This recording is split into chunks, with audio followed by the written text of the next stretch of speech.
What's up everyone and welcome back. Today I'm going to be reviewing all of the books I picked up for this new comic book day, January 26, 2022. While I would typically be going over my top 10 list this week, my shop did get shorted on a couple books, so I only ended up with 9 total issues. And to be honest, I really didn't think this week was that great for books. I liked a few of them, but for the most part I'm really excited to talk about them, and I just really didn't like a lot of them, so I'm going to get into that with you guys, but also on top of that, the giveaways are back. I'm going to be running 2 separate giveaways this week, one for hitting the 7,000 subscriber mark, and the other one is being sponsored by my LCS, LV Comics. Follow them on Whatnot. I'm going to talk about that a little bit more, but before I get started off on any of these books, if you are new to the channel, I drop weekly comic book content that's going to keep you up to date on all the latest releases, so if you don't want to miss out on any of that, be sure to hit the subscribe button down low and the little bell to get notified every time I drop new content. You won't regret it. And now, without further ado, let's get started on these books and the giveaways.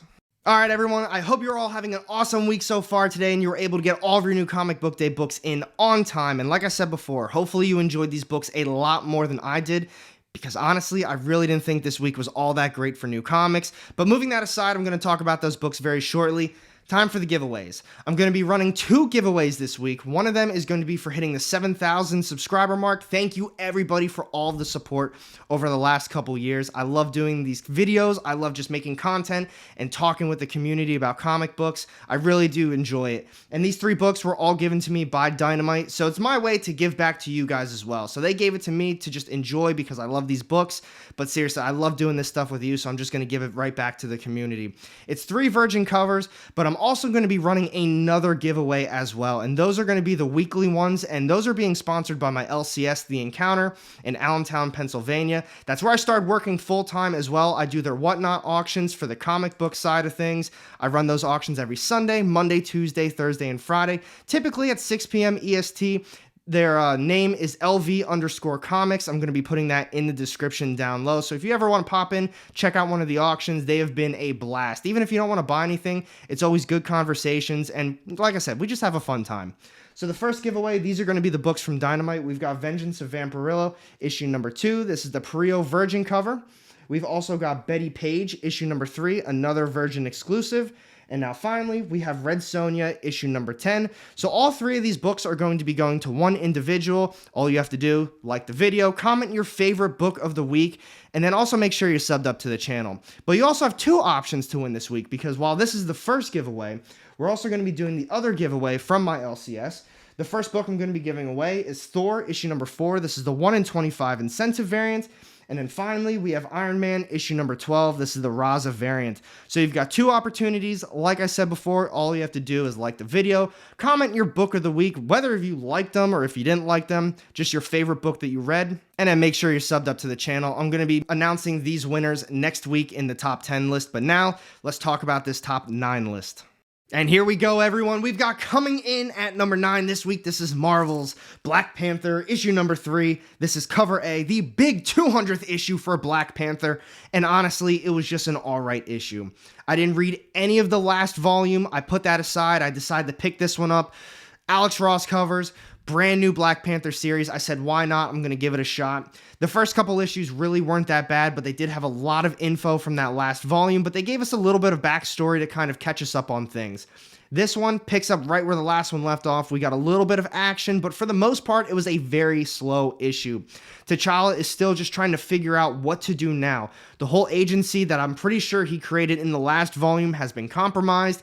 He's trying to figure out why that happened, who the snake is, and he doesn't really know who to trust right now. He has a couple moments with Storm, and they go back and forth a little bit, and like I said, they're just trying to figure out what to do next. Not a bad issue, very slow issue. I'm going to keep going with the series, but as of now, if you haven't already picked it up, I'd probably wait for some trade paperbacks because, like I said, it's just alright. So for those reasons, we've got Black Panther, issue number 3, coming in at number 9. Next up on my list this week, we've got coming in at number 8. This is Marvel's Captain America, Iron Man, issue number 3. This is cover A. I thought the last couple issues were pretty solid. I felt very interested as to what was going on. This one, it was okay in my opinion. This one picks up where the last one left off, just like Black Panther. We've got Captain America, Iron Man, Veronica has been captured, and they're basically trying to figure out what to do with her. They're trying to figure out if she can be of any help to them, or if they just need to take her straight to authorities and let that whole situation happen. The whole problem I'm having with this whole series right now is that the way it started off as to where it is right now, I just don't feel any more interest in it. The whole story with Veronica trying to do, well, I don't want to spoil things for you, but that whole side of things, I don't exactly care about right now. The people I really care about is the Paladins, this little makeshift group of superheroes that just aren't as trained as they should be, that are just making all these mistakes. I want to know more about them. I was hoping that they would play a bigger role in this series right now. Not exactly a team up with Captain America, Iron Man, but the way that they were kind of going with it, where those two were going off to do their own things, and then the Paladins were like, hey, we're going to do our stuff too. We're going to, we're going to help out. We're going to be the superheroes. It didn't exactly follow through that way, and I wish it did. So while I don't hate this series, it's not horrible by any means. It's just very all right. This issue, it didn't go the direction I was hoping it would, and the Paladins just kind of got left in the dust, and they were questioning themselves while Captain America and Iron Man went off and did their own thing. So like I said, not bad. To me, this is something that's definitely better read as a trade paperback as well. But for those reasons, we've got Captain America, Iron Man, issue number 3, coming in at number 8. Next up this week, we've got coming in at number 7. This is Marvel's Devil's Reign, issue number 3. This is cover A, and I talked very highly about this series. I love the first 2 issues so much. I love the plot, I love the artwork, and just the way the story was going, I thought was fantastic. However, they started releasing some tie-ins, and if you guys have been following me for a while, these videos, you know I tend to stay away from tie-ins. Typically, I feel like I waste my money on them. They don't really affect the story all too much, and it's just kind of its own thing. So if I'm not reading that actual ongoing series, I usually don't buy the tie-in for it. This issue, I don't know if I just forgot a lot of the things that happened in the second one, but this one felt like, not that I was lost, but I was missing a lot of the info from the story. I don't know if the tie-ins have been playing an actual role in this, or just it's been that long since the last issue came out, but I don't think that's the case for this one. But seriously, if you guys are reading the tie-ins and this story kind of plays in with those tie-ins, please let me know down in the comment section, because now I kind of feel like I need to go back and grab a few other ones, because as of now, the way that the story is going and just kind of how I feel that the tie-ins are actually playing a role to this one, I might not continue on with it. But like I said, I want to know what your opinions are on this one, because I'm not reading the tie-ins. So for those reasons, I may feel a little biased at putting this at 7, because like I said, I really loved the first 2 issues. This one, it just felt like I was missing some parts of the story. We've got Devil's Reign, issue number 3, coming in at number 7. And next up, we've got coming in at number 6, and this might be arguably the biggest book of the week for a lot of readers. We've got Thor, issue number 21. This is cover A, and before I get into this issue, I know I cannot be the only one thinking this, but I don't think this series has honestly been that good. I think the artwork has been fantastic consistently. I really love the art, but man, the story in this one, I'm just not interested in. I loved the stuff with Black Winter. The way that that whole series started with that, the arc, everything, I was like, wow, going forward, this is going to be phenomenal. And all of a sudden, killed off. Everything that happened in the beginning was basically nothing, and now we've been worrying about Mjolnir this entire time. The buildup has been insane, and now that aside, I don't think this book is worth the $20 to $30 that's been selling on eBay.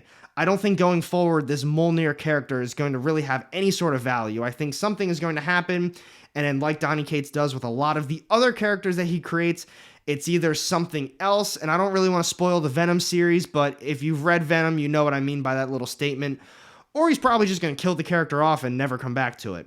Just my opinion, I would wait for a second print. I would wait a couple weeks for this to die off, because I can't imagine this really holds too much value, but that's just me talking with my opinion.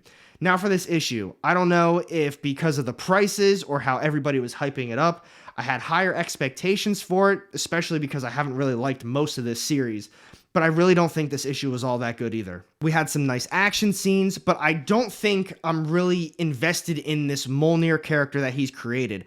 I don't think the artwork on the character is all that great. I think the design could have been a little bit better, but just the way they were interacting with each other, the way it's been hyped up and the way it's selling, I expected more from this story, but it was just a little bit of action and then not too much else from there. Maybe the next part is going to be the big issue. I'm going to keep going on this series, but man, like I said, it just really, in my opinion, hasn't all been that good so far. I really want to know your opinions down low on this one, because I know I can't be the only one just thinking it.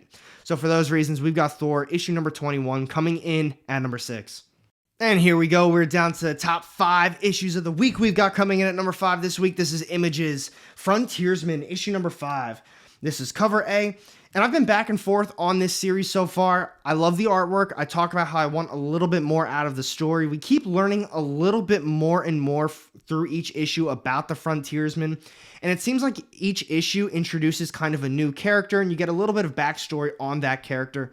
And I have really liked that about this series so far. However, with this issue, it picks up where the last one left off. We see the Frontiersman kind of with that giant lady, and there's a big fallout from that one. That was pretty funny. I did like what they did with that. But then from there, it turned into a ton of action. And it's actually been the villains that I've been talking about over the course of reviewing all of these other issues where I said, I want to know more about these villains. I want to know who they are. I want to know what they're plotting. But then out of nowhere, they came into this issue, and it started a big fight. Frontiersman had no idea who these people even were, what they were trying to accomplish, and I was feeling the same thing, like, cool, we finally got these bad guys, I want to know about them, but we don't actually know anything about them, and neither does the Frontiersman.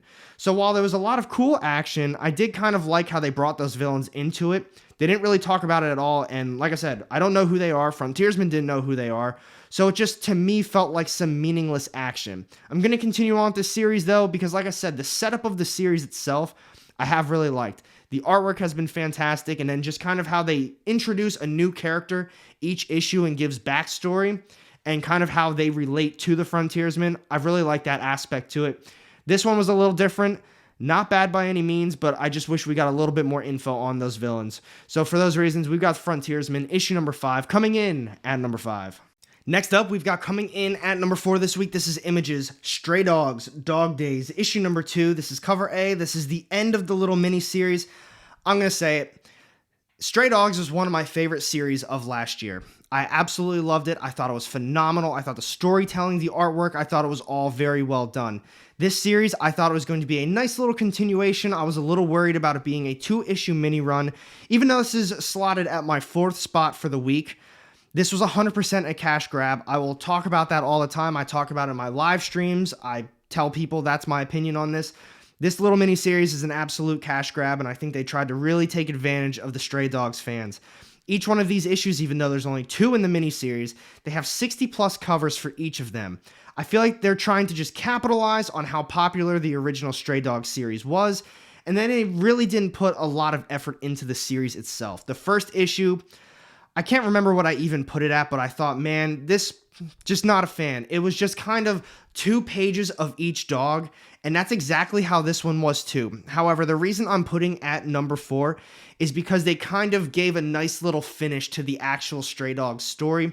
I don't really want to get into it too much, but it just felt nice that they kind of talked about that again, and then they did something with it. Like I said, not getting into it. You Stray Dogs fans, you probably already read the first one of this series, so you're definitely going to read this one too, but I think they did a really nice job just kind of closing everything. However, leading up to that, and then the first issue, absolutely felt like a cash grab. Let's talk about that one a little bit more down low in the comments section, but for those reasons, we've got Stray Dogs, Dog Days, issue number 2, coming in at number 4. And here we go. We're down to the final 3 issues of the week we've got coming in at number 3 this week. This is Boom Studios, House of Slaughter, issue number 4. This is cover A for it, and I'm going to be honest, I really didn't like this issue that much at all, but the reason I put it at number 3 is once we found out Jace's backstory and why he's at House of Slaughter and that it's not actually just a coincidence, I thought that was awesome. I think that that's a game changer to the series itself, but up until that moment, I didn't hate the series like a lot of other people did, but I honestly really didn't think it was all that great.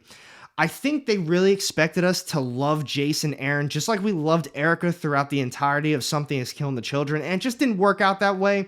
The plot, the story itself just isn't nearly as good in my opinion, but seriously, like I said, once Jace told his backstory as to why he's at the House of Slaughter and what his plans are, it all made sense. I'm really hooked. I'm really looking forward to the next couple issues and seeing what they do with that portion of the story. So for those reasons, we got House of Slaughter, issue number 4, coming in at number 3. Down to the final 2. We've got coming in at number 2 this week. This is Marvel's The Amazing Spider-Man, issue number 87. This is cover A, and honestly, this is the first issue out of everything that I talked about so far that I can honestly say that I did like. And to be honest, it really wasn't all that special of an issue either. This one focuses more on Peter Parker. We've got Black Cat, Captain America, and the whole issue is basically them just trying to get Peter Parker back into Spider-Man fighting form. There's a lot of different exercises, some different training that they were putting him through, and that's honestly what the entire issue was. Nothing crazy, nothing big happened. We had a little bit of fighting, but it was basically all just training. We did get to see a little bit of Ben Reilly as well. Not a whole lot of stuff with him. They're probably going to focus on that for the next issue. I do like how they're kind of going back and forth between the two characters. But like I said, I did like this one. Just not a lot of stuff happened. It was, like I said, basically just Black Cat, Captain America, just training Peter Parker to be back in Spider-Man fighting form. So for those reasons, we've got ASM issue number 87 coming in at number 2. And this is it, my number 1 read of the week. We've got coming in at number 1 this week. This is Image's Ice Cream Man, issue number 28. This is cover A, and I was a big fan of this issue. I had to think about it at first, and that's why I really liked it. As of late, a lot of these Ice Cream Man issues have kind of had like a moral of the story. It really makes you think about what the story is they're trying to tell, and that's why I really appreciated this issue. So we've got our main character. He's an etymologist, basically the study of language, and he's trying to figure out what the first word ever was, and that's basically his pursuit for, I guess, his entire life was. And you figure out a little bit later in the issue that his family doesn't talk to him anymore. He basically abandoned everything in his life for the pursuit of this. I mean, it is his job, but he's going above and beyond for this one. And then you see throughout the issue, things happen basically because he's still trying to pursue what this word is. He said, no, I need to make it to the top of the mountain. I need to do this. And things happened along the way that I'm not going to be talking about. And then once he makes it to the top of the mountain, he basically gets exactly what he wanted. And then that's where the whole moral of the story comes in. But if I tell you what the moral of the story was, it's going to spoil the entire issue. So I don't want to do that. But if you're an Ice Cream Man fan, you were on the fence with this one because you're not really sure about the series itself, this is definitely one of the issues that has, well, that was the moral of the story. I really liked it. The artwork, it's on par with all the other Ice Cream Man issues. But for those reasons, we've got Ice Cream Man issue number 28 taking the throne as the number 1 read. So what do you guys think about this week's new comic book day? Like I said earlier in the video, for the most part, I honestly really didn't enjoy a lot of the books this week. I don't know if maybe I was biased, maybe I just had higher expectations, but I want to hear your opinions. I want to know which books you picked up and what your thoughts are on my top 9 list. And seriously, don't forget about those giveaways either. We've got the 7,000 subscriber giveaway. We've got the other 2 books I'm going to be giving away. All you have to do is comment down below your favorite book of the week, like the video if you did enjoy it, and make sure you're subbed up to the channel. And thank you for watching this video. If you did enjoy it, like I said before, make sure you hit that thumbs up button. It really does help us try and get this video to 300 likes. And if you don't want to miss out on any of my upcoming content, go ahead and hit that subscribe button down low and the little bell to get notified every time I drop new content. You won't regret it. And I've got 2 more videos sitting off to the side here with more of my comic book content. Click on one of those and I'll see you in the next one. Have a great day.